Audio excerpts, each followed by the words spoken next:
I always thought if it was a little boy, it would be fun to make like a pirate ship. Wouldn't it? And I would really love to do a tree house, but I have no trees. Yeah, you cleared it. That would accommodate that. But yeah, that'll be the big project. Don't you think you don't think pirate ships would be for a little girl? No, it could be. Then I don't want her to be a pirate wench. I don't want her to be a pirate. I don't know. I'm thinking it's going to be more a whimsical castle, something with a drawbridge or a moat, something like that. It's going to be like huge. It might be big. But that's okay. You go either 1/24th scale. What is it? 1/24th scale. Or you do I'm going to need a permit. A full castle. I'm going to have to go to the town offices. It's be, no, it's not another house. It's just a playhouse. Yeah. But it's 1,200 And I'm going to need alligators in the water. But it's 1,200 square feet and has a concrete foundation.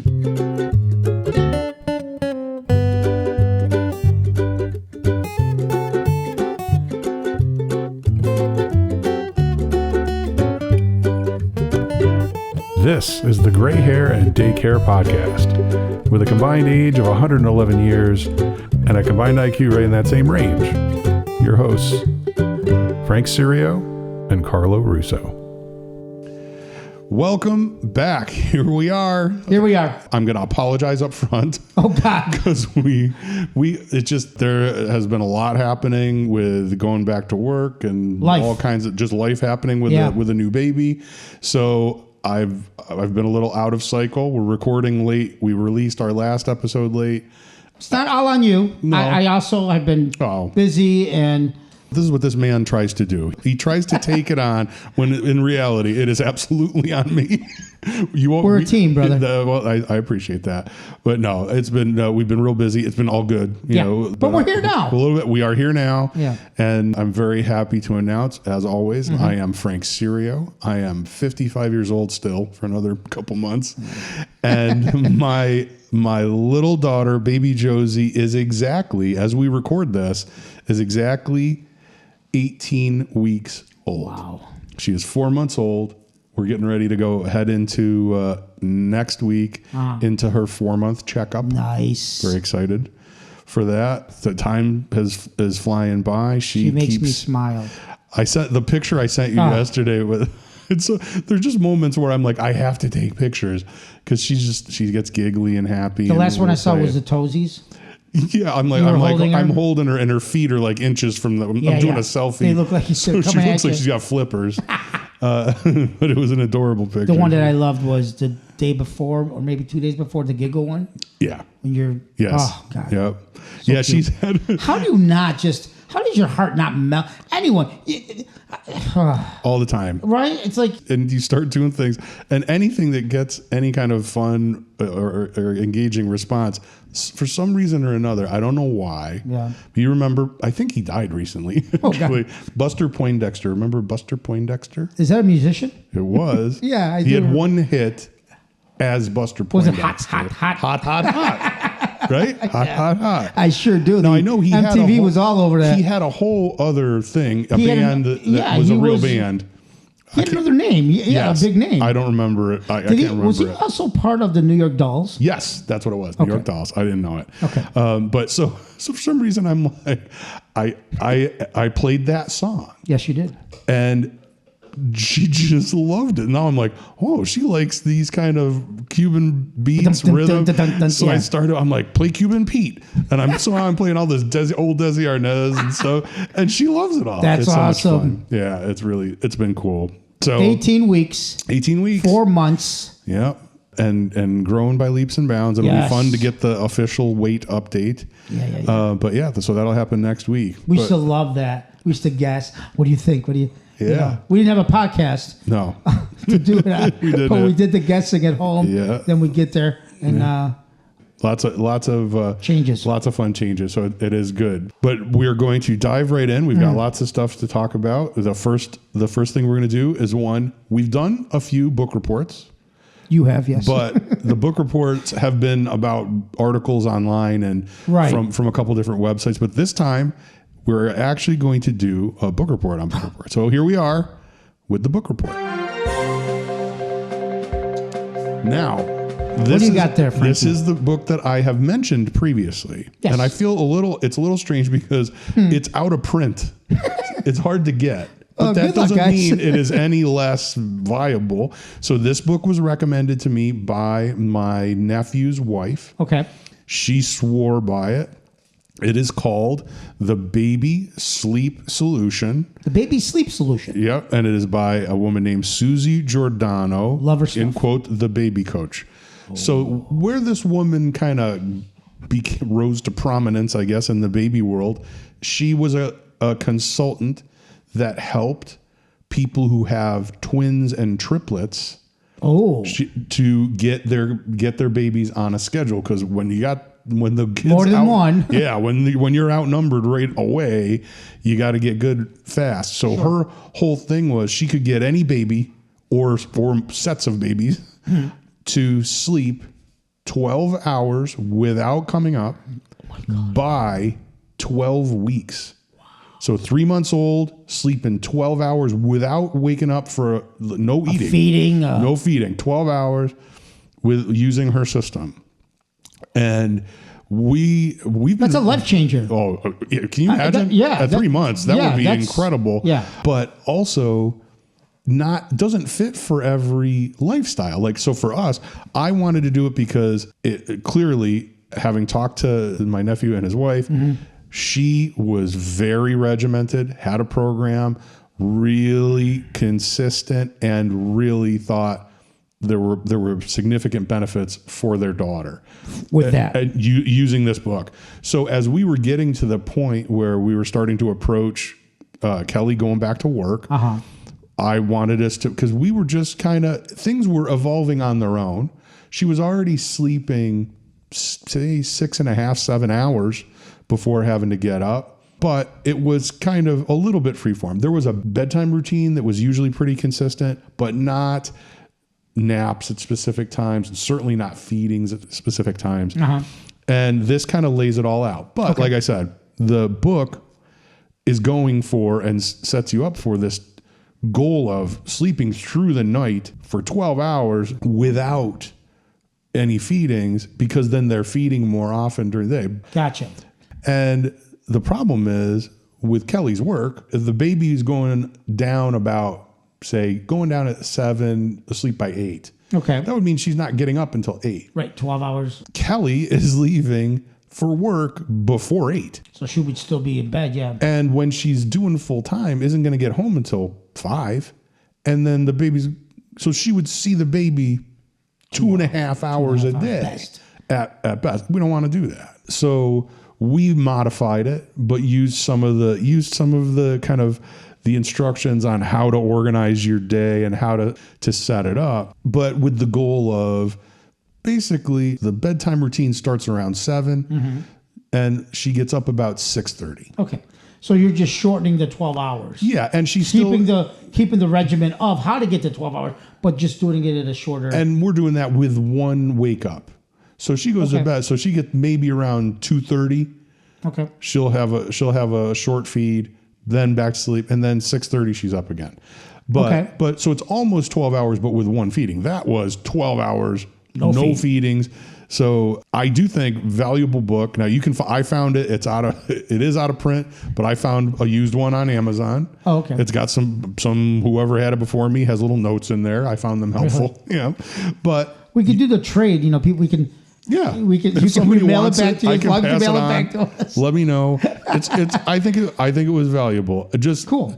It was helpful. When did you start putting some of that in action? How long? So this is week 3 of your version of Kelly's return to work. Okay. So we started this right just before that. Yeah. But that's it. So that's called the Baby Sleep Solution, a proven program to teach your baby to sleep 12 hours a night without drugs or alcohol. And but Susie think about Giordano. it. She's working with twins, triplets. Oh, I can't imagine. You need 12 hours. Yeah. How could you possibly? You need 12 hours of sleep. Yeah, no, that's a scary. To do it. Yeah, no, it's a lot. So we recommend that. Yeah, I would give it. What were we using? Rattles. 5 rattles. 5 rattles. Yeah. Worth it. Great recommendation from Jenny, my nephew Shane's wife. Awesome. And I really liked it. So I think it's been helpful for us, even though we're not doing exactly that program. It was But it helpful. gives you a kind of formula structure to your work. How to work with them as they're settling in and going to sleep and all those things. Okay. So it was good. Yeah. So that is Book Report. Don't miss any of the fun. Subscribe on YouTube. Follow us on Facebook, Instagram, and TikTok. Now, we're going to come into one we have not done in a while. No, we haven't. And admittedly, some of the math in this can be confusing. Okay. But we're going to do an update of the Diaper Diet. So for those of you who are longtime listeners and viewers, you'll remember that my goal was, as Kelly was gaining weight through the pregnancy, I was trying to lose as much as she gained. And then when she started to lose, I wanted to continue. So if she gained 30 pounds and then lost it all, my goal would have been to lose 60, which I could probably do that and it would be good for me. But that was the goal, and we were going to kind of track how I was doing. Yeah, That's the plan. So obviously we're now, 4 months in to our new little girl, Baby Josie. But the last time we did this was a while back, I think a couple months ago. And the gap was Kelly had gone up 34 and down 21. So that would be a 55 pound gap. Yeah. And I had lost 22.2 pounds. So I was behind by like 32.8. So, but basically that's where we were. She went up 34, down 21. I was down 22.2. Okay. What are you see us both? I saw you both. We were just very recent. Yes, very recently. About that. I will say this was funny. I love this game. And now I'm also operating in kind of uncharted territory with the podcast right now. Okay. This is the episode our previous episode that has been out for a while now, episode 27. Kelly still has not even seen. She was not able to participate when I edited it. Oh, she wasn't in the editing room. And has not listened. Wow. So there's a gap in here. So now I think I am emboldened by that to tell this next story. Okay. When we're at the party, this is a whole new world for me with Kelly. We come to the graduation party, which we'll talk about later. And we had a little bit of lunch before. Okay. So I said, look, you hold the baby. I'll go fix a plate that we can both pick from. Gotcha. I get up. I go. I pick an assortment of all the food was fantastic. Thank you. I get back down, I sit down, I take the baby, go ahead, have some. And Kelly proceeds to kill the whole plate. She's eating the whole thing. It was hers. And I'm like, good thing we had a lot of food. So I went back, I made another trip, got myself some. That's funny. So that should... Good for you, Kelly. That could inform your guess as to how things are going. Well, that could go two ways. Yes, it could go two ways. That could go two ways. One way would be she's not been eating, so she lost so much weight that now she's catching up. Right. And she's so hungry. Yep. Or she's just kept on eating. There is. But I know how she looks like, so. Yeah. In her defense, obviously, still breastfeeding, 100%. The baby has never had an ounce of formula. Okay. So from last time, do you think we're down, we're up, she's down, I'm down, I'm up? I think you're both down. Okay. Okay. I don't think she's at her 0 point yet, so 34 pounds would be her 0, right? That'd be even. Yeah. She would have. If she lost 34 pounds, it would be even. The last time we did this, she would have had to lose another 13 to be back to back to 0. Yes. Right. I don't think that's the case. Right. I'm gonna say she lost 9 pounds. Okay. And I'm gonna say you lost. Men lose it so much faster. I'm going to be nice because you look beautiful to me all the time. This is a minefield. I don't know why I do this. I know. This is really like, what are you going to say? And do I sound rude? I mean, it's like, I know. I'm going to say you both lost about the same. I'm going to say because men just lose it quicker, I guess. I'm going to say you're at 10 pounds later. Okay. This is why I love this man. So I failed again. Neither of us have lost. I am so bad at this game. In fact, we have now, I think, in fairness, over the time since we did the last diaper diet update, we both went up and both came down a little. So there was gain and then loss, but now there's still. So we have both gone up, but I have gone up less. I made up about 3 pounds on her. So she went up a little over 6 pounds. I went up 2.2. So the gap is now 29.8. Got you. So, but we got closer by going the wrong way. You did. And I will say, part of this is my fault in that for a while during this time frame, it was like DoorDash, Grubhub, fast food. Quick. Every day. It was 5 times a week. Absolutely. For dinner. It was not good. Now, for the last 3 weeks where we've made progress, 3-4 weeks now, I have been, for Father's Day, my Father's Day gift for my first Father's Day was a nice new grill. So I'm on the grill. I'm making healthy meals. We haven't, I think we may have ordered pizza once in that time, so we've done much better. So you're going back to as normal as you can. Much healthier eating. So I'm going to say the next time we do this, the weight is just going to be flying off, you guys. I think for Kelly, getting back to work is going to be helpful for her. Do you stick to your diet better when you include exercise than just doing a regular diet? Yes, I do. And that's one thing that I have not accomplished. Normally, in our normal routine, we would get up and immediately just do 30 minutes together. I would do a 10-minute warm-up on the bike.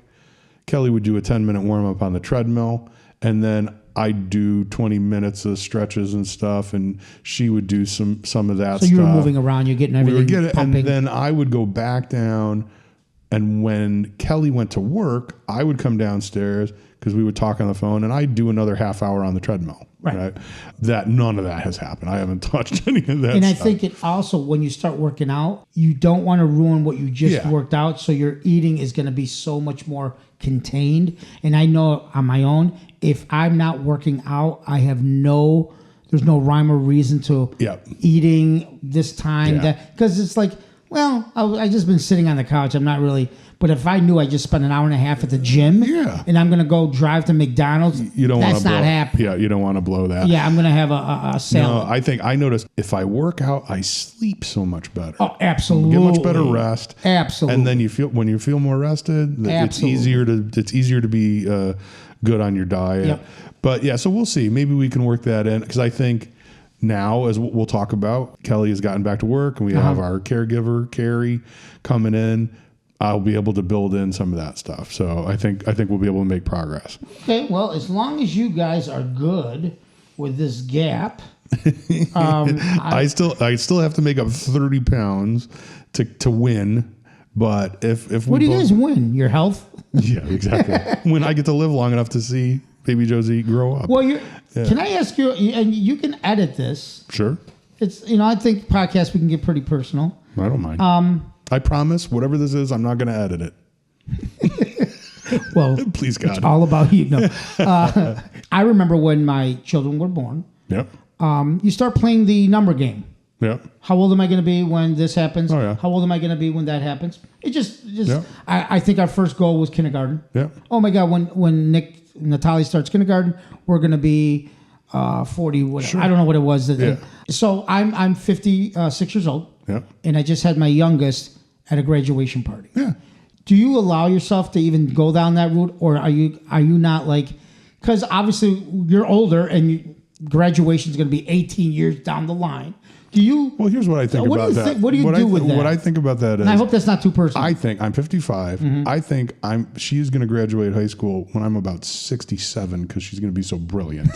Okay. She'll graduate early. Yeah, she's going to be 11. So she's going to save me that. No, I do. Look, honest. To be honest, I have never done that math and thought, but it's easy to do, right? 1873, right? That sounds pretty old. I think about like my brother right now is 75. And I've always used him because he's 19 years older. Sure. That's kind of a barometer. He has been more fit than me for a long time. Mm-hmm. And he's very healthy and he's doing great right, at that age.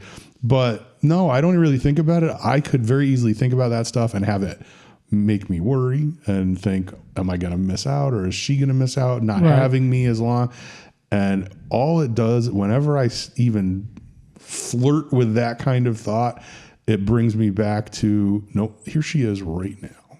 The present. Right now, this is what I have, and I'm not going to let any thoughts about that intrude on what I have right the moment. Now. Yeah, that's it. And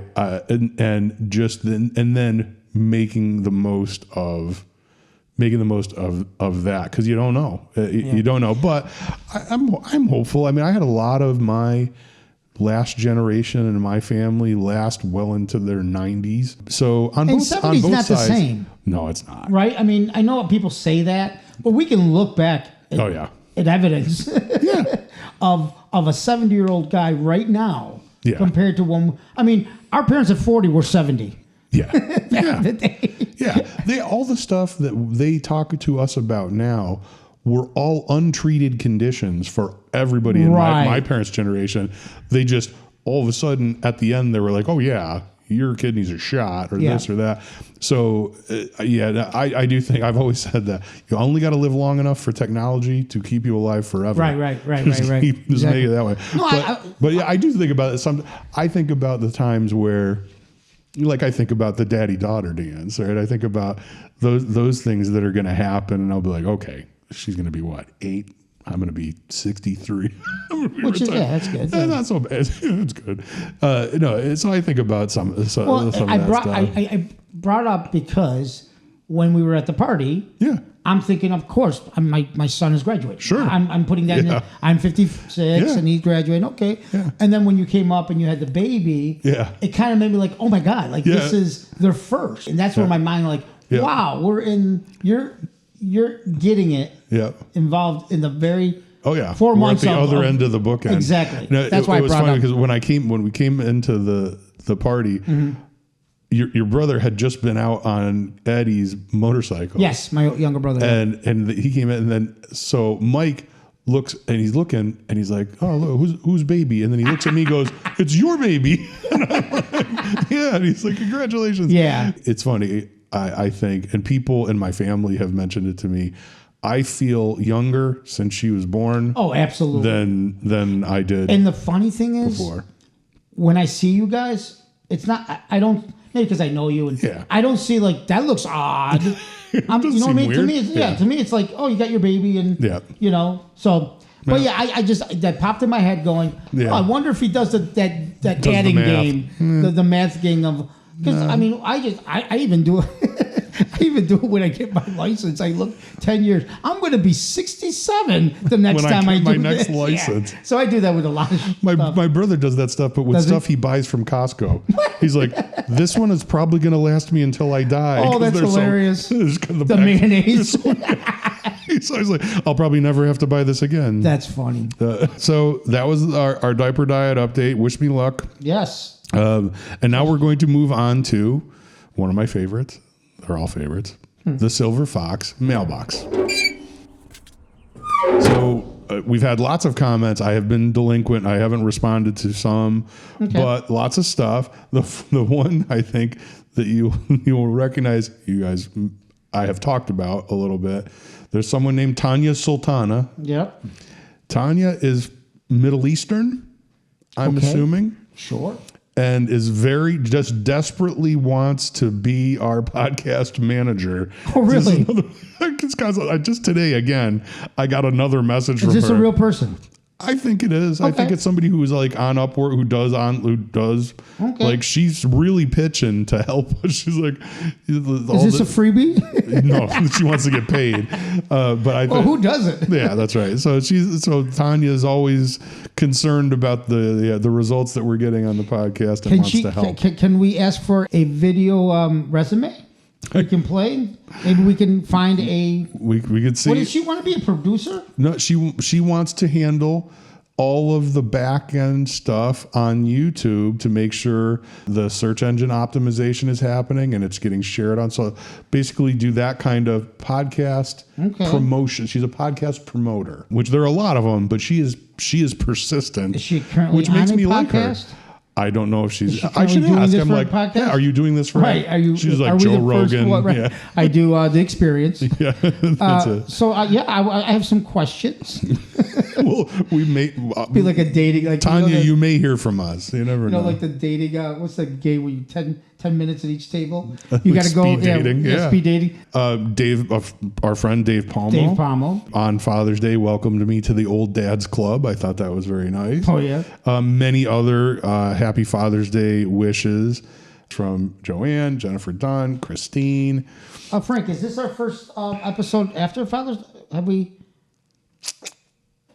Yeah, no, I don't think we've done one. Happy Father's Day. Happy Father's First Day. Father's Day. Yeah. I know I probably called you and said that. The first Father's Day was this good. is the first time we're talking. Yeah, it was awesome. I had Yeah. a great Father's. That should be part of what just happened, and I forgot about it because everything else is happening.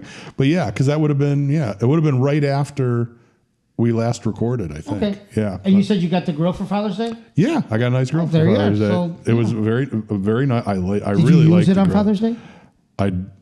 No. No? It was it didn't arrive until slightly after. Gotcha.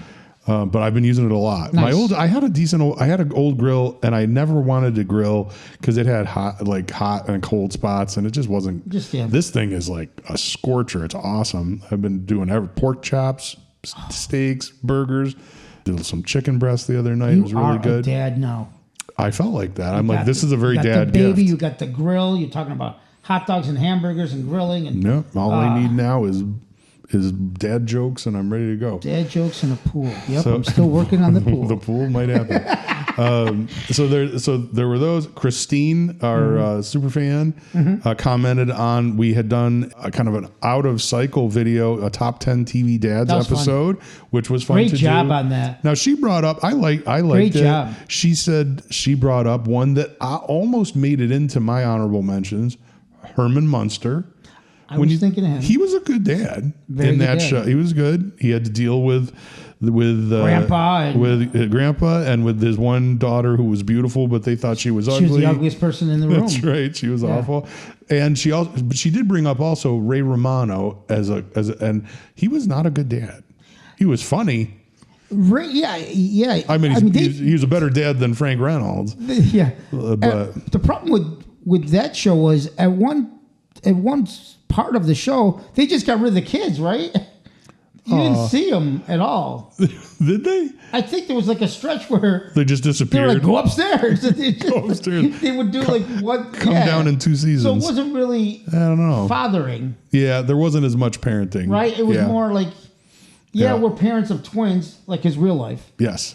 But they were just always, they did something, got a laugh, sent upstairs. Yeah, that was it. Yeah, that's true. Earlier on, they were more involved. Yeah, something, But she did bring up that. She also asked if I have been doing the monthly staged pictures with to see the growth. Blocking the face? Or doing the, having it's 2 months and then there's the same stuffed animal with them. Oh, the scale. And the answer is, I'm sorry, but no. I am not. I take tons of pictures, but I am not doing the planned ones. Yeah. And I'm sure at some point in the future I will think I should have listened to Christine. You know what would have been easier to you to do? What? Just take a picture of Watson and the baby, and eventually... That's true. The baby's going to be as big and then bigger than... Yeah, that's true. That's with easy. the dog. That's just a but it's not picture. easy to get the two of them in a shot. That's true. Watson is very mobile. So that was, we're always excited when we see comments on the videos and likes and we that get stuff. them in many ways, right? Yeah. You can get them on YouTube. You can get them on... A lot on YouTube. We see them on Facebook a lot, on TikTok. And I always get likes from TikToks, which is always fun. And then it's we have always our like email. a different, and then we will get the occasional email as well. So keep them coming. Yeah, that'll be nice. So that was the Silver Fox mailbox. And now we will move into what just happened. And we have some more interesting, kind of more serious what just happened stuff to talk about. But this is when we get serious, the serious portion of the podcast. That's it. So all right. One of the things I think we've talked about in the past is the CDC Milestone app. Yeah. So there is an app that basically you give your baby's birthday, and it maps out at what point you should be seeing certain developmental behaviors and things like that. Makes sense. And Baby Josie, as we've been doing this, for all of the social stuff and kind of vocalization and engagement and all those things, has always been fairly ahead of the curve, right? A little bit more challenging with some of the tummy time, holding her head up and things like that. And so we adjusted and we started using a wedge pillow to give her a little ramp. So it helped her to engage her lower back and get her head up more. And she started to make progress there. So it's been all good. But then, of course, the temptation is when you're doing this to go ahead, like, oh, okay, well, what's next month, right? Jump it. She's 3 months, but what's going to be 4? Well, maybe she's already doing it. And she was doing a lot of 4-month stuff. But then at some point a few weeks ago, and it was really only like she was maybe 3 months and 2 weeks. Okay. Not even. Maybe 3 months and a week. Okay.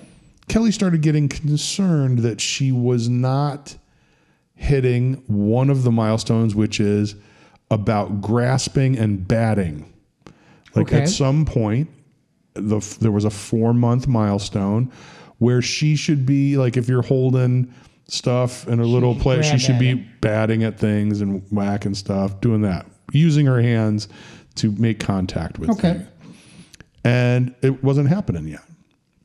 So my immediate thing is, well, she's just a little over 3 months old, not 4 months. Right. Just because she's ahead for all of this other stuff doesn't mean she's going to be ahead for everything. Of course. So, but you could tell she started to get a little concerned, right? That, oh, okay, well, what are we going to do? And maybe how can we help her with this? And of course, as she would bring it up, and I kept kind of like, she's fine. She's doing everything else great. At that point, yeah. We're not at 4. There was even, I do all this. I get these Google News updates with stuff for parenting. There was a study that I was reading where they mapped out these 2 professors, I think it was at Arizona State, did like an infographic with all of the different types of developmental progress. So social and verbal and physical and engagement, and mapped out when these different things are supposed to happen. So you could see kind of across the different disciplines, like, okay, verbally, as far as making sounds and responding to things socially, at 4 months, they should be doing this. And physically, they should be doing this. And balance and holding their head up, they should be doing this. They identified that batting, grasping, as something that happened between 4 and 6 months. Oh. So not even at 4. And so I kept kind of, don't worry. Yeah. This is not gospel. We're fine. And and these are all kind of, every kid's different. They're going to do, she's ahead for something. She's going to be behind for other things. But I could tell, and I think a little bit of it is, and I have probably a tendency to do this too. There's lots of things with the baby that you can't control. And one of the things that was happening that you really couldn't control is we were at this point ramping up into Kelly going back to work. So I think the apprehension around, I'm going to have to go back to work, even if it's just a couple days a week, I think that was starting to weigh on her a little bit. And she was maybe focusing on that stuff. I mean, she might have been thinking, I want these things to happen, so when I go to work, I'm not worrying about them, so my head can be a little clearer. Or I think maybe there's part of that. I think it was more like, I don't want to think about going back to work in 2 weeks. So I'm going to put my mind. So I'm going to focus on this because it's something I can try, and I'm going to find a new toy or this or that to try to help. And I could tell that was part of it. But as we got closer, all of a sudden it was like right before we got to like a week before 4 months, all of a sudden, bam, she's like smacking you in the face like a rocket. She's like she's doing it. I was going to say, wouldn't it be funny if she becomes a woman boxing champion? She could. So it was kind of funny. All of a sudden, bam, there it was. But I could tell as we were getting closer to that first day back to work, it was becoming evident to me, Kelly started to be a little more insulated with the baby. right? It was more just the two of them. There was more time where she was holding her.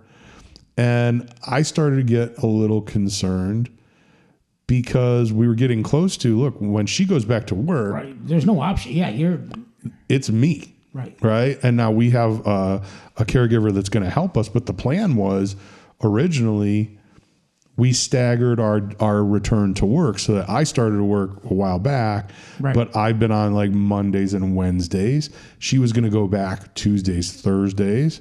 So really, she might be working 3 days a week, but we would only need help on one day where we were both working. And then the other days, it's me. Gotcha. So now I'm working on, like, we got to get her to take a bottle, got to get her to go to sleep. Yeah.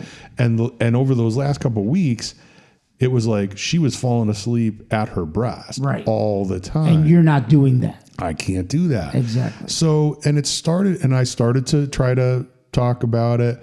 And this was our most, I think, for the two of us, the most difficult couple weeks, because somehow or another, I don't know why, but up until now, it has all been the way it should be, or I hope, which is it's been whatever the challenge was, it was us against the problem. That's the challenge. It was just the two of us trying to figure out how to get this done for the baby. And it had been that. We were a team, we're doing that. Somehow or another, and I think part of it is my own stuff, the more she retreated and was more insulated with the baby, the more I felt like I was you were the outsider. I was a little on the outside. And all of a sudden, I think we both started down the road, probably starting with me and then her reacting, where it wasn't us against the problem. It was us against each other. And it was hard. Yeah, you separated the team. It was not a team. Right. It was individuals. Yeah, it was the two of us with opinions on what needed to be done, and we weren't focusing on what the best thing to do was. We were focusing on who was right, and it was the conflict was it got challenging, right? It was hard, and then too, we don't have that's another part of it is before the baby, and generally as our relationship, we don't have a lot of conflict at all, right? We get along very well. Like any couple, you have little things here and there, but nothing. I can fall into that same scenario with my marriage. Yeah, there's just I know exactly what you're talking about. There's no yelling, screaming. There's no. We don't do that, right? Yeah, no, there's none of that. So then to have something where not only is there conflict, but the stakes are also very high because we want to do what's right for our baby. It was tough, and you have nothing to go back on. This is This is not like, well, the last time this happened. This is happening right now. Yep. First time, and I have to figure it out. And we might not know how to figure it out right now. It was hard because that's the thing. Neither of us, it's not like I have my answer that works for me, right, and she has her answer that works for her. It is, I have my theory of how it should work, and she has her theory of how it should work. And neither of us know. And they're not coming together. Yeah, neither of us know for sure. Right. And then you're trying, and then you're trying to, okay, let's try it this way, and then it doesn't work, and then where are you? So it was tough. It was tough. We had a couple weekends that were challenging, and some conflict, and some me being out on the porch just with my head in my hands, you're trying to figure it out. What do I do? Right. And it's tough because there's no rule book. There's no previous experience. It was challenging as we rolled into her first day back was a couple weeks ago. We have a caregiver that is going to be helping. And I'm just going to stop saying that and say her name is Carrie, part of my extended family. She's wonderful, but she ended up getting COVID and couldn't be there for that first day back. So it backed everything up. So thank goodness, to the rescue came one of my cousin's wife, Tish, volunteered to help. So she was there with me. Okay. That first day. But again, I've got no experience. She doesn't have a whole lot of well, she has lots of experience with children. She has 2 boys of her own that are grown and other nieces and nephews and stuff, but not with her, not with our baby. Sure. And we don't have it figured. We can't say to her, oh, well, this is what works. At this time. Yeah. At this time, Kelly does this, this, and this. Because there wasn't any of that. It was like, oh, the baby is hungry. Kelly's going to feed her. The baby falls asleep. That's it. So we didn't have that. And it was a rough day. It was a really rough day. When you say rough, is it because the baby wasn't taking from you? First bottle, wouldn't take it. Couldn't get her to go down for a nap. And then once they get dysregulated, no food, then no nap. Now it's all bets are off. Now you can't do anything right. Chaos. And I had to adjust now. And my fault. When we had started practicing with the bottle, I got her to take a bottle a few times. We did a few practice bottles, but I should have been doing a bottle every day, right? Wasn't happening. So I tried 2 bottles that day, couldn't get her to take a drop. So I'm in desperation. Just kind of spitting it out, not moving would her head. not take it, would start crying when I tried to give it to her. Okay. So in desperation, we've got another bottle. Now, this was the bottle that was the only bottle she would take when I had been doing it, but it had been a couple weeks. And it was out of circulation. So, and she's bigger. So I'm like, okay, here's another bottle. I haven't used this one. I try a new bottle, got her to take a little bit. So by the end of the day, glimmers of hope, but a rough day. That's tough. And then that was tough. And then of course it was a tough day for us at home. And Tish was very helpful and great. She was great. She was very supportive, but even for her, I'm sure like there's only so much you can do. Right. And it was tough going into it. My concern also was this is going to be hard for her. She has been with this baby 24 hours a day, 7 days a week, with almost without interruption. It's going to be hard. And now she's got to go to a very stressful job, even if it was a short day. And you feel like you're not doing your motherly duties. She feels like she's abandoning her little girl. Yeah. It's so super hard. So she gets home. And we get it. I mean, I do. And respect it. I know that, it is 100%. It's got to be tough. I can understand that. She got home and, and I was like, look, it went okay. It could have been better.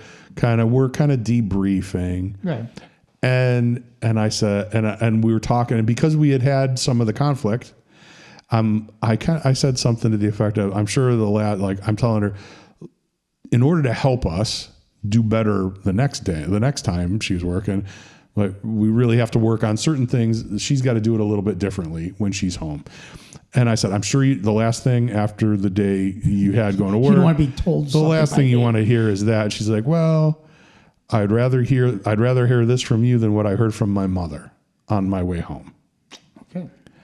And I thought, okay. So I haven't really talked about it very much on the podcast, but look, we've talked a lot about our challenges with our relationships with our parents. And Kelly has challenges with her relationship with her mother. And it's weird. And when you come into a relationship and you see this person early on, her mother seemed very nice, very sweet, and just wanting to be involved. And I would encourage her, like, you should call your mother. You should do it. And you see the person that they made. Yes. Kelly. So you're thinking, this makes sense. Yes, absolutely. This makes sense. Maybe you just need to be, coming at it also from a perspective of my parents already being gone. Yep. You have that, hey, you got her right now. Like I would take advantage of it. Let's try to give her the best. Yeah. Try to give her. Because you're seeing the offspring going, wow, if she's anything like Kelly, this is a great person. Seems like a person with good intentions. Right. Seems like a person who just wants to, maybe he's coming across, I don't know. I was encouraging more. It was the honeymoon season. Yeah. Oh yeah. But I would hear the stories, and she would talk about some of their interactions that were a little harder. But I wasn't seeing any of it. Okay. Well, then over the years, I have seen some of it. Of course. And it's unfortunate, and I wish I've said many times, I've told her, and I do wish, she could have had my mom for 1 week, just 1 week, to feel what a mom was supposed to feel like. And I know you probably feel the same way. Yeah. There has been some conflict in the past where I have heard her say some things to Kelly that were really not nice. Hurtful things. And I have reacted. Like there's a phone a phone conversation happening, and I'm hearing it, it's on speaker, and I just interject and like, hey, this is not okay. Yeah. Of course, that evolves into her mother thinking that I'm a lunatic and worrying for her safety, for Kelly's safety, which is laughable. But anyway, so there have been those things. So you're protecting your wife, but she's worried that you're going to harm her. I'm such a Italian hothead. Right. He's going to just lose it. Yeah, whatever. So there have been those things. Now, since the baby, there have been things that have popped up, things that have happened where I really thought she had turned a corner. Okay. I thought the mother was giving her a little bit more respect, was being a little bit more understanding with a new mother. She now became a mother. There were even things that happened at the baptism. There was when we went to the dinner afterwards, there was a little kerfuffle in the ladies' room as Kelly was trying to change the baby, and the mom was a little put out. And at that point, Kelly was thinking that this was going to be like a bad thing. Like this is going to take weeks for I see where this is going, kind of thing. And it was like a couple days and everything was back to normal. So I thought, wow, like maybe this is a good thing. Maybe seeing the grandchild, seeing her daughter as a mother there was some maybe some new growth, mending some fences, right? And no, what the mother learned was that when I interjected during that one conversation, because she was at home, what the mother learned from that was, I can't be mean to my daughter when Frank can hear it.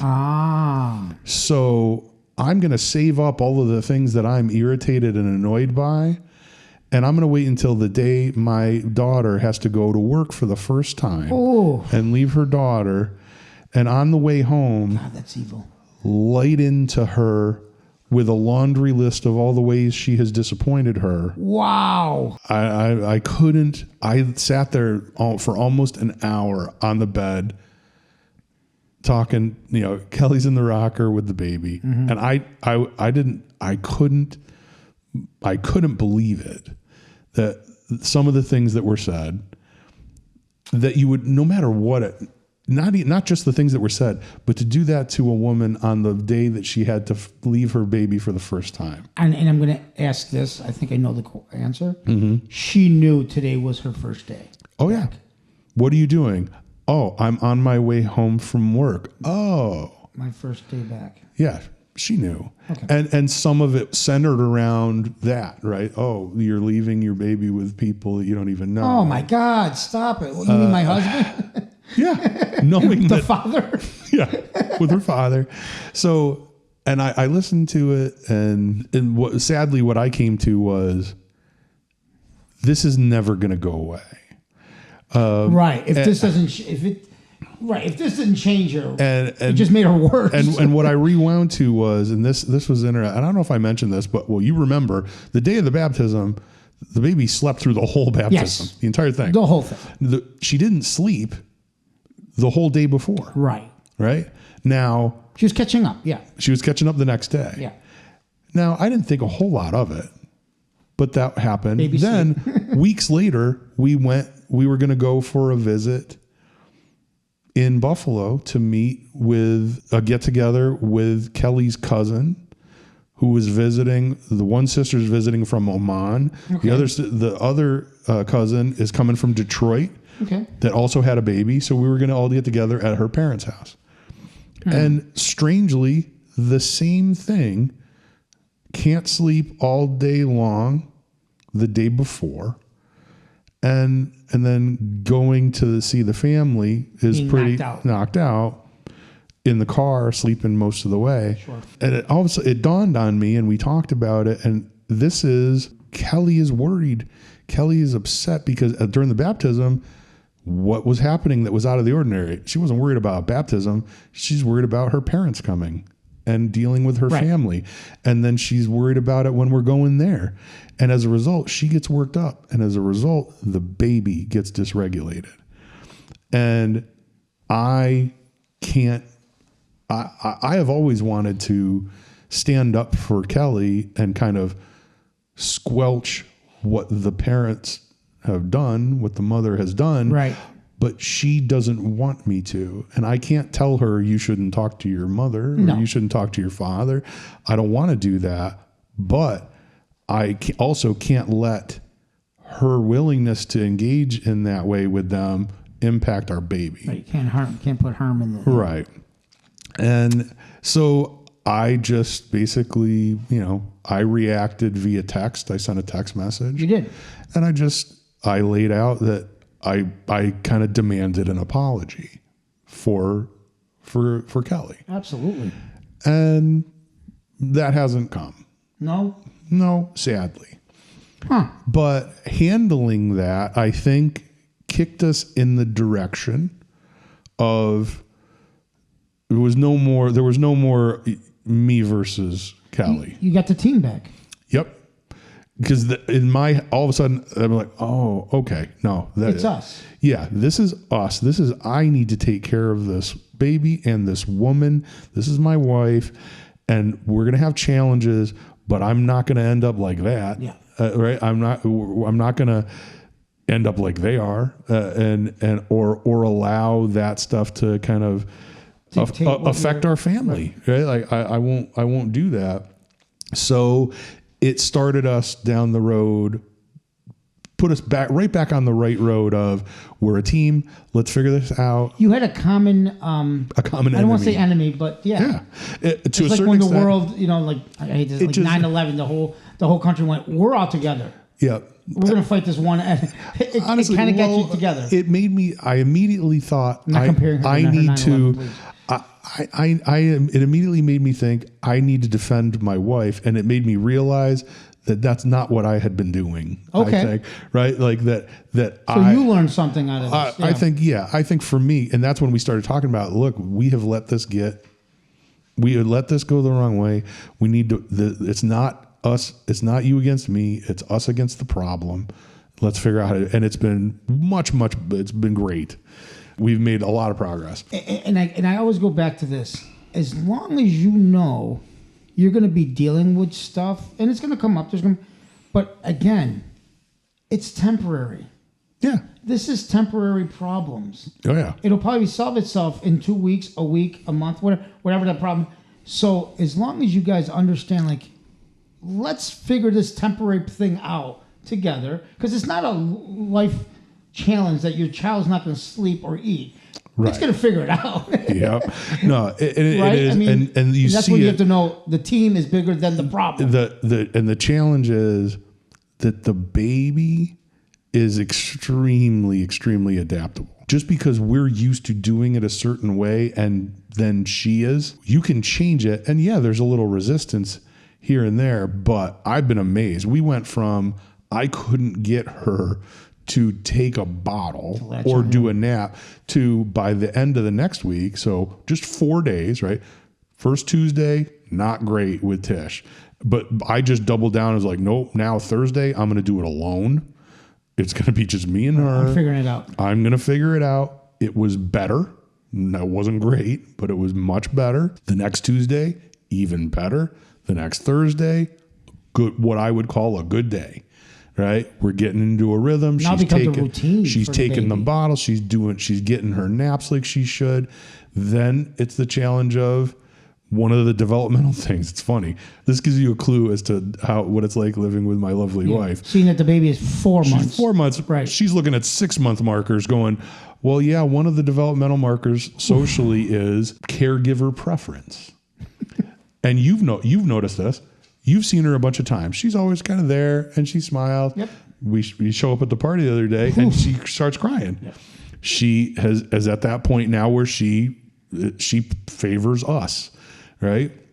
So now I'm getting used to this, but now you're introducing this week, Monday, I got to work. Kelly's going to work and Carrie's got to be there. Right.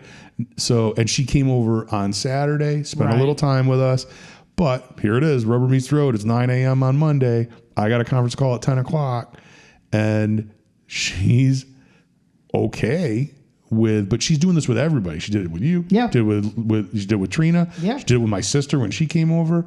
Anybody but us is she's a little fussy. So now we got to do it. So this was one of the hardest things. I hated this. Monday, I got a conference call at 10 o'clock. So I'm like, okay, at 9:35, I'm like, I'm going to go downstairs and we'll see how she does. The minute I leave the room crying, and I had to just white knuckle it and hear her. She cried for a solid half hour. And and she never cries. She doesn't cry. Kelly never lets her get to that point where she's crying. So I'm down here, I'm working in this room. She's upstairs crying.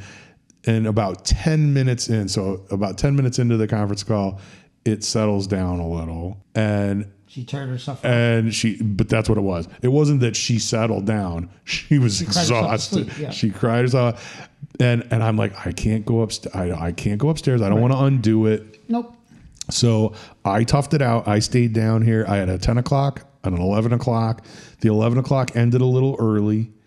And I heard her start crying again at like 10 minutes to noon. And I thought, okay, I feel like this is a victory. I'm going to go upstairs. And I went upstairs and I see her. And there's the bit like she's full on red faced, crying, big tears on her cheeks. Yeah. But as soon as I see her, as soon as she sees me, oh, he's here. Yeah. She's fine. Right? She's better. It was a similar experience to when Kelly went through the trouble during childbirth and I felt helpless and there's nothing to do. The whole time as she's crying in the background, my caveman brain is saying, help her. No, it's saying, find someone to hurt. It's saying it is aggression. It's something is wrong. You need to find whatever the problem is and kill it. Right? Like that's what's going through my brain is this like you like go hit someone. It was a challenging day, but I gotta say, Carrie was an absolute trooper. She was so steady, knew it was gonna work out. By the afternoon, vast improvements, doing better. The next day, which was yesterday, was a dream. At one point, she's waking her up, and I'm watching on the CradleWise app. So she goes in, the baby's awake. She goes in, she's smiling at it, like she's acting like she does with me. Yeah. And then all of a sudden, you can see she's like, "Oh, wait a minute, I'm not supposed to like you." And then bam, she starts crying, doesn't want to be picked up. But Carrie was great. She was able to give her both bottles. She was able to get her to go take her naps, having a good time with her. By the end of the day yesterday, at the beginning of the day, she would still keep an eye and make sure I was around. I was busy doing other stuff. By the end of the day, it didn't matter. She was doing great. But they're so adaptable, like they're going to do it. So she's going to be with me again tomorrow. So that'll be 3 days that she's had getting used to Carrie. Yeah, you guys have been in it. Yeah, this was the first time where I could identify. I think we just said maybe in the last episode when I would read these sad posts on Reddit from parents saying, "I don't know if I can do this anymore," where I had those. Very. Like, what did I get it? What am I in? Last Saturday, like it was that last Saturday. I was literally just out on the deck asking God to help me, like just at kind of at the end of your rope, like you don't know what to do, and you feel, and what sucks is you feel guilty in that moment. Yeah. Here I have this beautiful little girl that I have dreamt about having a child, and I'm not happy. How can I not be happy? Like, so you feel bad because you don't know what to do, and you feel guilty because it bothers you. I don't know the word not happy, but at that moment you were frustrated. You just don't know the answer. And you're the kind of person that I'm supposed to know the answers. Yeah, I'm going to figure this. I'm going to know the answer now. Yep. And when that doesn't come to you or you don't have that option, you're stuck with, oh, shit. Yeah. This is how it feels. And I got to figure it out. Yeah. Yeah. That's the thing about doing what I do all the time. There's no there's at this point in our lives, there's not a lot of firsts. No. Right. Right. We've done all this stuff before. Right. We know how to do all the stuff that we need to do.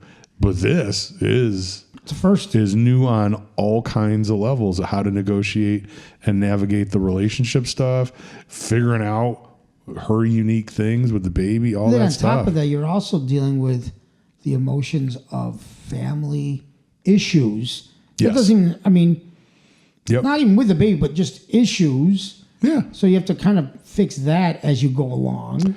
Well, right? And you have to kind of go, oh, I also have this issue too that we have to figure out.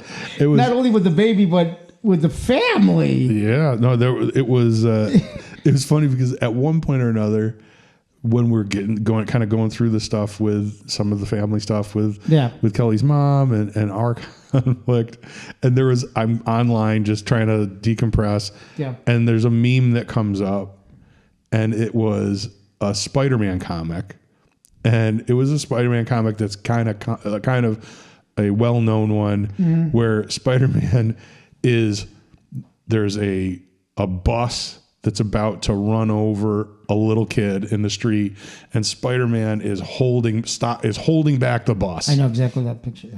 Right? Except somebody wrote on there, the bus was your childhood emotional trauma. The kid in the street is your kid, and it's Spider-Man is you trying to save your kid from all your own shit. Yep. And I thought that's right where we both are, right? Like, and I think for me it's not as much holding back my stuff as it is not letting my stuff cause me to react to Kelly's stuff. Right. Right? Because that's what it is. Yeah. I am very much impacted when Kelly isn't happy. I immediately go into what did I do? How did I fail? Yeah, I do. And I know I shouldn't do that, but that's what it's the insecurity of she's mad. This must be about me. Wow. If she's not happy. So that's something that you should work on. And it absolutely is. And I have to stop. I have to stop myself. You know that's not true. No, I 100%, know. right? Yeah. It can't be. And that's one good thing is when the mother does crazy shit. You go, oh, I'm like, oh yeah, no, it's not me. Back on you. it's all over there. Yeah, this has been the most challenging 3 weeks, 4 weeks. And you figured it out. It's much better. I was just telling Kelly earlier. I'm like, you're so much happier. She's like, am I? I'm like, well, you seem like you look a lot. And I think you do see it. I see it with her. When that stuff is set aside, she is free to enjoy her time with the baby in a very different way. And I can't imagine the stuff that gets said. I don't care who you are. I don't care how mentally tough you are. No one. Their family deals with things by because none of them have a great relationship with the mom, I don't think. Yeah. They all are just like, it's just the way it is and there's nothing you can do, and they don't fight back. They're like... They all take it? They're like prisoners of war. Yeah. Right? They act like, there's just, that's the way it is. This is what we signed up for somehow. And where I used to think, no, maybe if somebody just confronted her, she wouldn't be so bad. Right. And I don't think that anymore. I just think this is the person. All I can do is try to do whatever I can to shield her, to shield Kelly, and certainly shield the baby from any collateral damage. Collateral damage, yeah. Because we're already both working on she has to, I know, look, I hear my dad's voice in my head every day of my life, and he's been gone a long time. We were talking this morning, and she's like, it never shuts off. It's always, whether I'm interacting with her in person or on the phone or not, the voice is still there.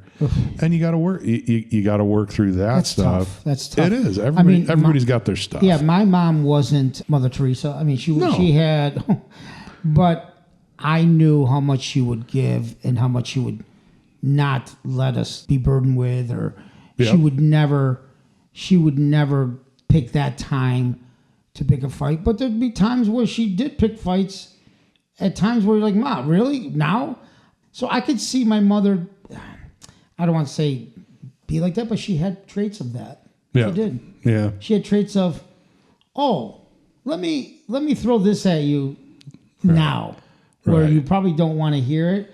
I'm going to say something that happened that I didn't like, and you're like, why would you do that? And my mom did have that, but she had better moments than that moment, right? Yep. But she would throw that in there. Yep, every once in a while. Really? Yeah. So I could see where Kelly feels, because we've been part of that. I don't know how your mom was. Your mom she would not know. My mom, no. You know what would get me with my mom? If I did something that bothered my mom or that hurt my mom, there was no her telling me later. You could just read it on her face. Okay, she was disappointed. And that was just a gut punch, like for me. That was it. I could see it, and she was. But my dad was much more like that, like where he would remind you of anything you did that was in his mind out of line. The thing I thought was funny, the funny part of the whole interaction. So she does this. Kelly tells me about it. I send a text, and I was just very matter of fact, like, hey, what you did, said a few things about you did what I thought it was, and asked for an apology. But what I thought was funny, I sent the text to both of Kelly's parents, and her siblings, so they kind of all saw. It was a family. It was family text. It was open to family. Yeah, and I after she talked to her mother subsequently, I asked if her father had any, because my point with Kelly was, look, your father hasn't done anything wrong in my mind. Your mother did this, like he doesn't need to apologize. Yeah, your father didn't rip you to pieces, right?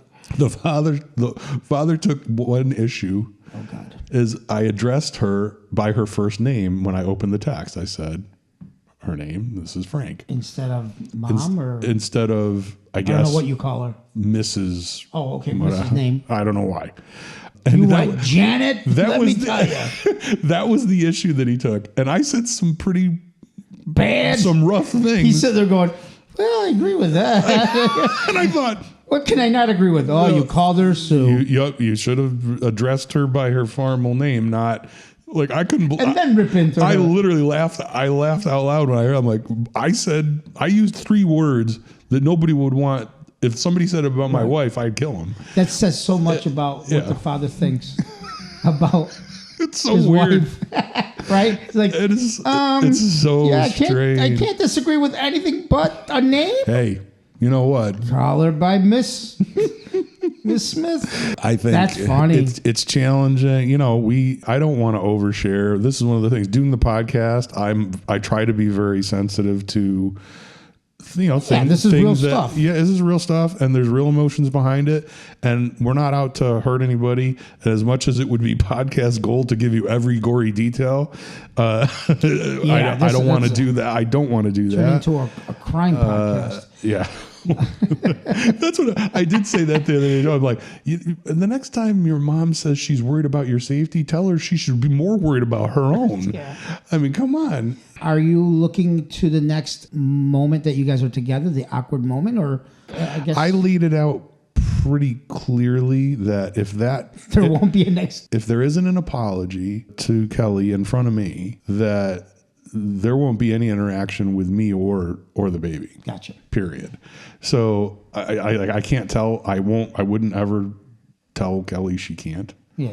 But no, there won't. You're be gonna take yourself out. So I don't think. I think if she is bullheaded enough, if she's stubborn enough not to, and she has already had conversation with Kelly since and has not apologized and kind of doubled down. So they are talking.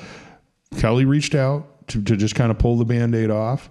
And I think she did well in how she addressed it and tried to stand up for herself in a way that she probably hasn't in the past. But no, there was there was no apology coming. There was no, it was how wrong I was.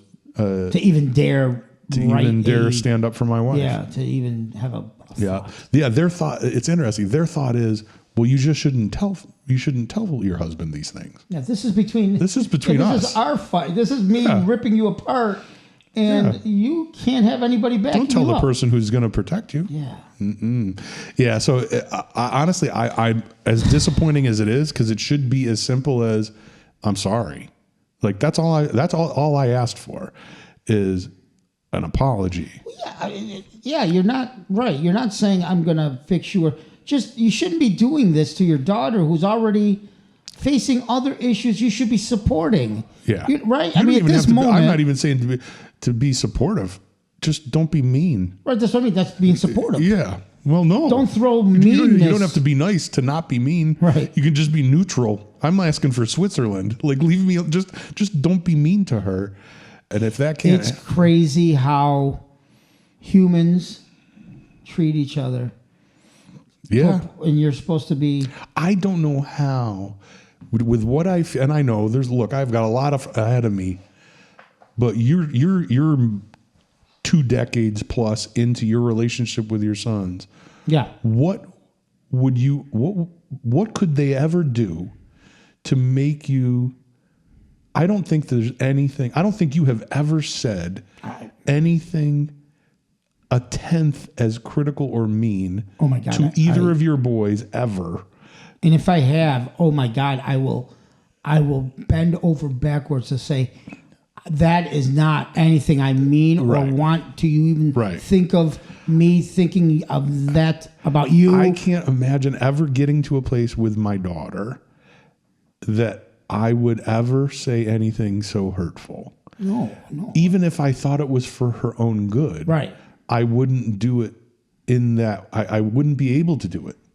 But at the same time, if something got you to that point of you're just saying crap out of your mouth to your kids, you would think within moments, seconds later, you'd be like, what am I doing? What am I saying? I'm so sorry. No. Oh my God. Yeah. Right. I mean, because we get emotional, and I'm sure my kids have put me through some emotions. Sure. I remember when, it's talking about, accidents that happen. Yeah. And you go, oh, what the hell are you thinking? And then you come back and go, oh my God, this person, why am I yelling? I should be happy that nobody's hurt and no one's, so to think that the mother does not turn around and go, and that's what am I doing to you? Sorry. And that's the thing. It wasn't like, somebody, broke a vase. No, this was, wait, so you're not home. So Frank can't hear. Okay. I'm going to nail it. And now I'm going to go down the list. That's more evil. It's like, oh, he's not here to protect you. Ha, I gotcha. Yeah. It's like you said, I look at my kid, like my son, I dropped him off today at the airport with his girlfriend and the sister. They're going to a family in Tennessee. They're going to a family vacation. And I felt like I was dropping off my 3-year-old still. I was like, call me when you get to the airport, and then call me when you get there, and then when you get home, and then he FaceTimed me at the place. Dad, look at the Airbnb. And I was like, okay, be good. And the guy's 24 years old. Yeah. He lives with his girlfriend. But to me, he's my baby, and I would fight and kill anyone that would put anything towards us. Right? Yeah. Yeah. And that's how I feel. And not for another, and I know she's my wife and I love her, but I don't know how you do better. Like, my wife's awesome. Like, she's smart. She's successful. She does a job. Her work is very admirable. She shows love. She helps people. Right. Like, it is. Like, what more could you? What do you want? What are you looking? Where are we going here? Yeah. And it has to be jealousy. It has to be something like, maybe you're better than me. I don't know. I'm not saying that. But for someone to go against your child, Yeah. and not want everything for them, right? I want you to be better, smarter, better looking, taller, thinner, fatter, whatever you want. I want you to be everything better than me. Yeah. Yeah. I don't understand. And I am not going to make you feel at any moment that I'm not by your side and I'm not your number one cheerleader.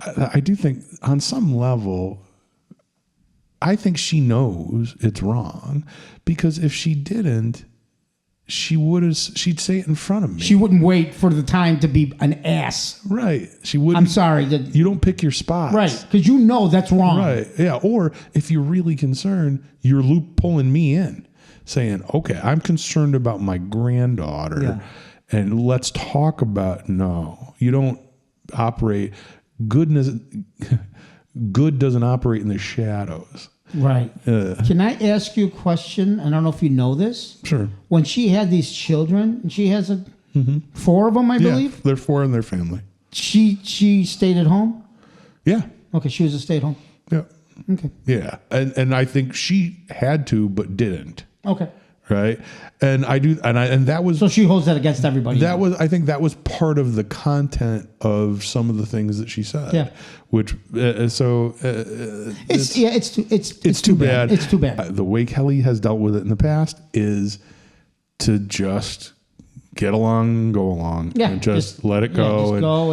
And so me doing these things is hard for her, but I do think maybe this time she's seeing a little bit differently, because there is the added thing of, she knows if it's just her, she swallow it and she deals with it, and she can kind of pretend like it doesn't affect her, but it does.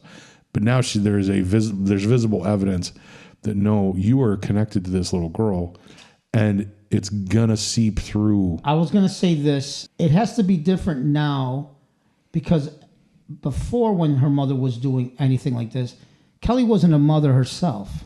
Yes. And now Kelly knows, oh, I'm a mother and I know how I feel about being a mother. Now I can see that this is not healthy the way that this relationship was. Because there was no guideline. There was no line of like, oh, I'm not a mother.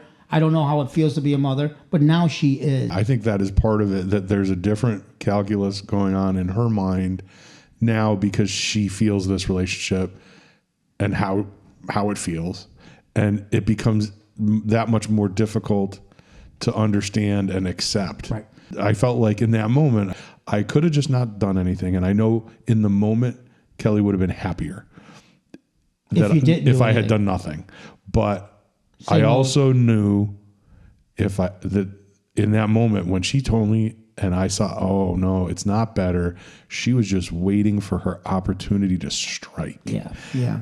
That's never going to go away. The baby's just going to get older. She's going to have new complaints about what she thinks we're doing wrong, and all those things. It's never going to change. And I don't want that to continue to impact Kelly, and I certainly don't want to let it impact the baby. So I'm optimistic that it's going to help.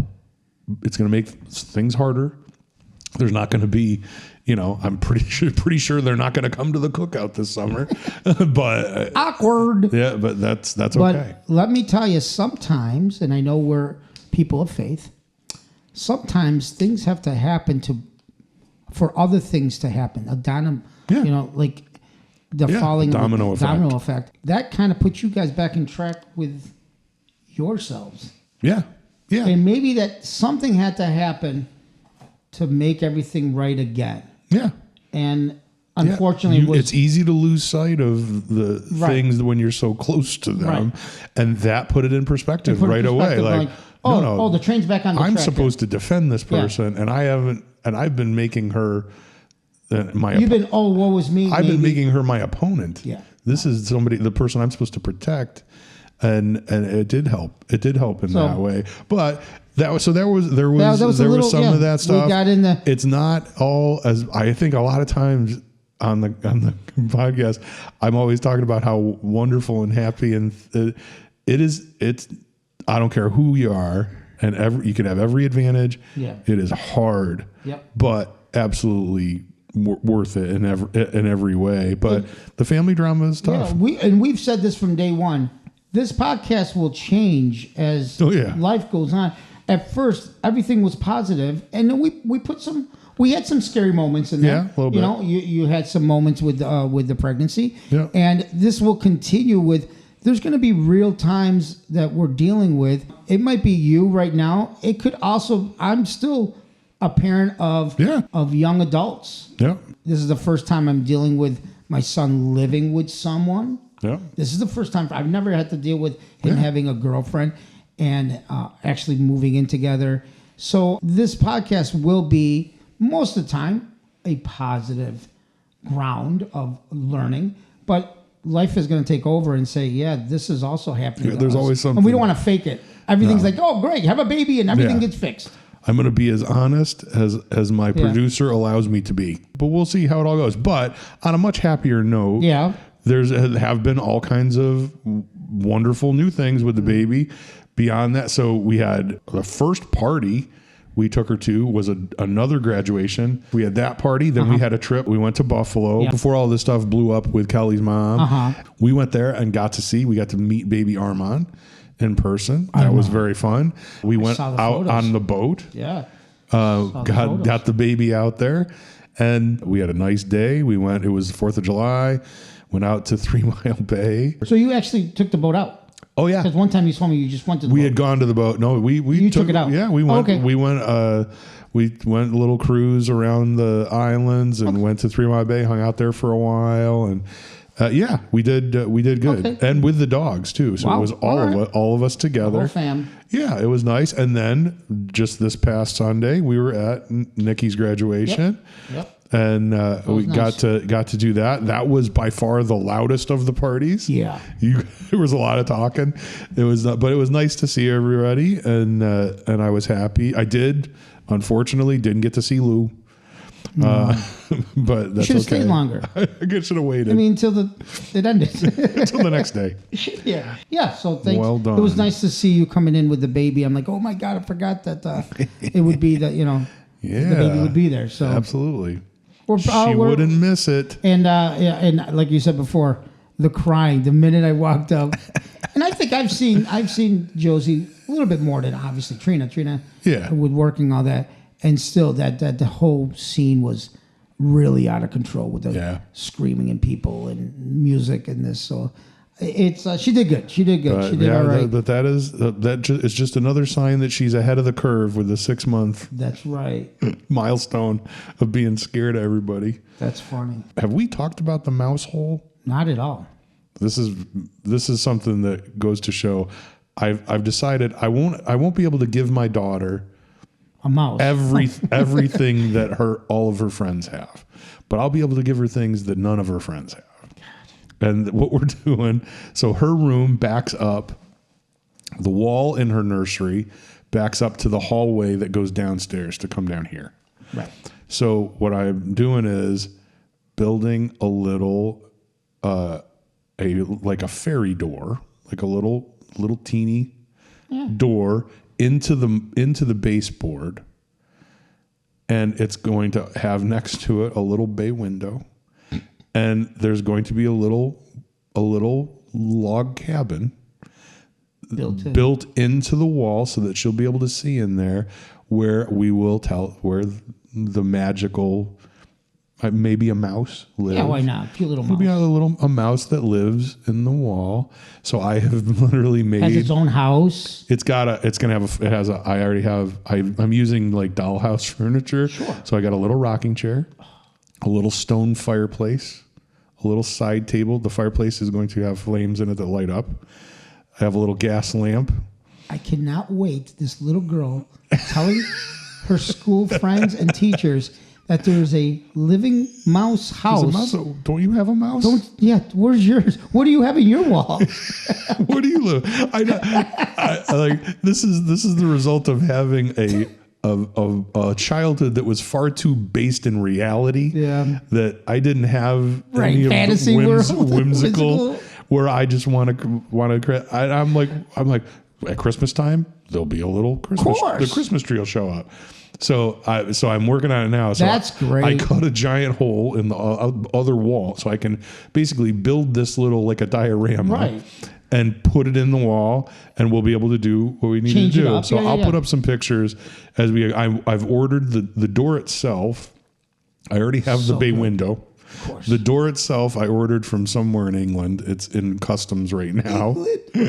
But it's the cutest. It looks like a fairy door. Yeah. But I've got that, and I took to make it look like a log cabin. I found 3/8 inch dowels cut in half that I applied to the walls and then stained so it looks just like a little log cabin. Got a little door. You're going to be so good at the children's school projects. And yes, the parents do the projects. You're going to, Yeah. no one's going to believe. They'll be like, who made these planets? Yeah. We'll see. I'll try to be helpful, but no, it's been a fun little project. So I got all these little parts and pieces. That's going to be so neat. Scale. So she's going to be like able to peek through. It'll right? light up. She'll be able to look in the window and see the fireplace and see the family, whatever. See the little rocking chair. Yep.